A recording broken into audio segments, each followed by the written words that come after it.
The real suspense के 8वें episode में आप सभी का फिर एक बार स्वागत है। दोस्तों, आज के एपिसोड में हम जूडास नामक लड़के की सच्ची घटना पर नज़र डालेंगे और आज के एपिसोड में हम किसी भी अंधविश्वास को बढ़ावा नहीं देंगे, बस लोगों द्वारा प्रचलित कहानी पर हम नज़र डालेंगे। बात सन 1992 इंग्लैंड का शहर। जूडास नामक एक 17 साल का लड़का अपने स्कूल से एक ओइजा बोर्ड लेकर आता है। ओइजा बोर्ड लाने के बाद वो अपने दोस्तों को फ़ोन करता है, जिससे उसके दोस्त उसके घर पे आते हैं। जूडास के माता और पिता दोनों काम करते थे, जिससे जूडास घर पर अकेला रहता था। खैर, दोपहर के 2 बज जाते हैं और जूडास के 2 दोस्त डॉनी और मैंडी उसके घर आते हैं।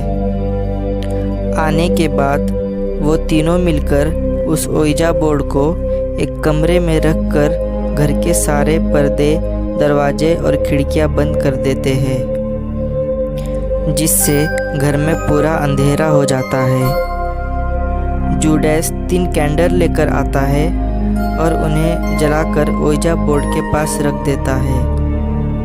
अब तीनों दोस्त एक दूसरे का हाथ पकड़कर एक सर्कल में बैठते हैं और ओइजा बोर्ड पर अपने अपने हाथ रखकर खेलना शुरू करते हैं। वो बस सस्पेंस के लिए ये गेम खेल रहे थे, लेकिन थोड़े देर बाद उस रूम का टेम्परेचर अचानक बढ़ जाता है।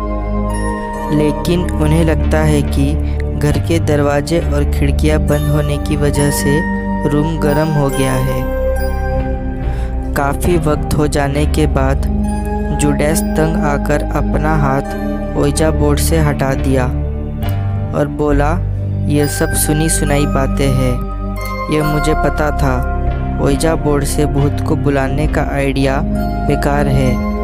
यह बोलकर जूडास दूसरे कमरे में आता है और वो किचन में अपने दोस्तों को कुछ पीने के लिए लाने जाता है, लेकिन बहुत समय तक वो किचन से नहीं आता है। तो डॉनी उसे देखने जाता है। डॉनी देखता है कि जूडास फर्श पे पड़ा हुआ था। वो फ़ौरन मैंडी को आवाज़ देता है और डॉनी और मैंडी दोनों मिलकर जूडास के मॉम को फ़ोन करते हैं। जूडास की मॉम फ़ौरन घर पर आती है और जूडास को हॉस्पिटल ले जाया जाता है।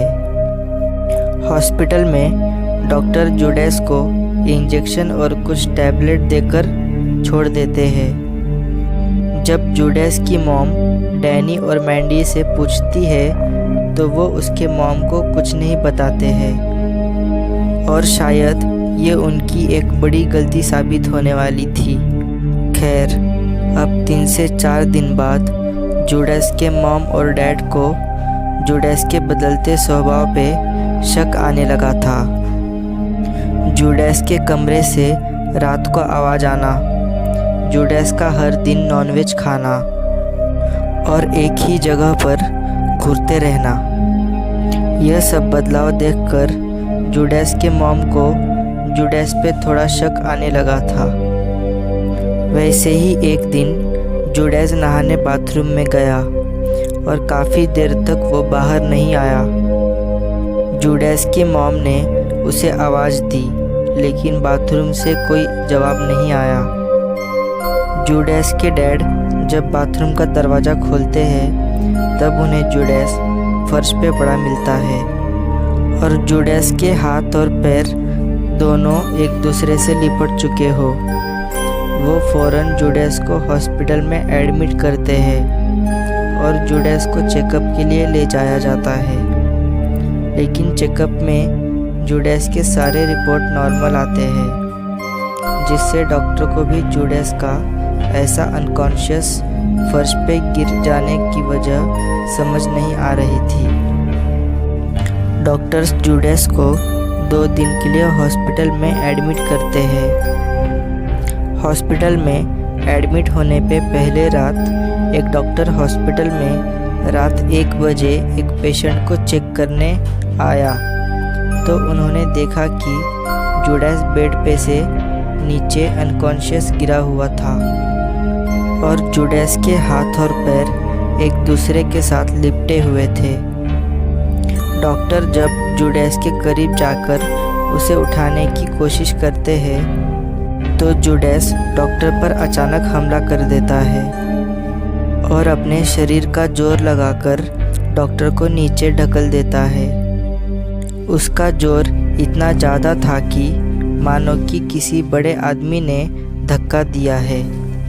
डॉक्टर के सिर पर बेड का एक कोना लगता है जिससे डॉक्टर के सिर से खून निकलने लगता है।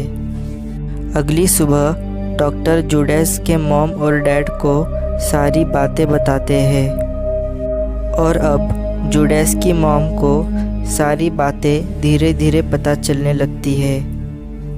जूडास के मॉम और डैड उसी दिन एक प्रीस्ट से मिलते हैं और प्रीस्ट जूडास को घर लाने की सलाह जूडास के मॉम और डैड को देते हैं। घर लाने के बाद जूडास को एक बेड पे सुला दिया जाता है और प्रीस्ट कुछ रिचुअल परफॉर्म करने लगते हैं। प्रीस्ट कई बार जूडास पे होली वाटर छिड़कते हैं जिससे जूडास ज़ोर ज़ोर से चीखने लगता है।